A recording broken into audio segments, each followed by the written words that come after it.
మరి సహాయం చేసిన ఆయన జ్ఞానం మరి దయచేయమని ప్రార్థిస్తున్నాం తండ్రి.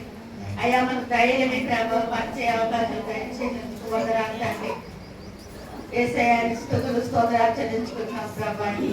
ఈ ప్రార్థన ఏసయ్య బిడ్డ అడిగి వేడుకుంటున్నాం తండ్రి. ఆమేన్. యోహాను సువార్త 19వ అధ్యాయము 30 వచనాన్ని చదువుకుందాం. యోహాను సువార్త 19వ అధ్యాయం 30 వచనము. యేసుక్రీస్తు ప్రభువారు సిలువలో 6వ మాట. యేసు ఆ చిరక పుచ్చుకొని సమాప్తమైనదని చెప్పి,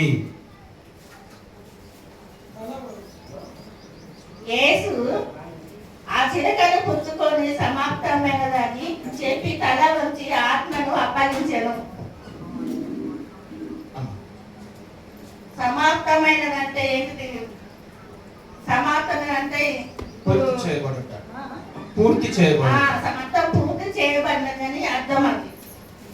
అయితే సమాప్తం అంటే ఇదిగో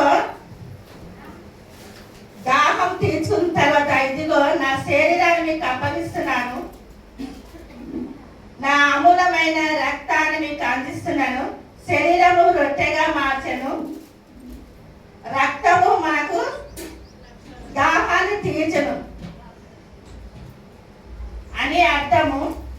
ఇంకొకటి ఏంటంటే ఆయన మన బాధలకి, మనం చేసిన పాపాలకి, మనం చేసిన తప్పులకి, మనం చేసిన నేరాలకి ఆయనకు శిక్ష మన ముందు మనకు వేయబడి ఉన్నది. ఆ వేయబడిన శిక్షతోటి ఎంతతో సమాప్తమైనదని ఆయన శరీరం మనం పంచుకుంటున్నాము.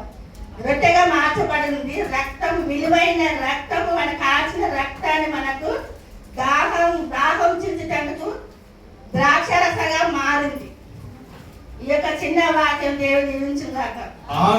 ఆమేన్. ప్రార్థన చేసుకుందాం. 6వ మాట.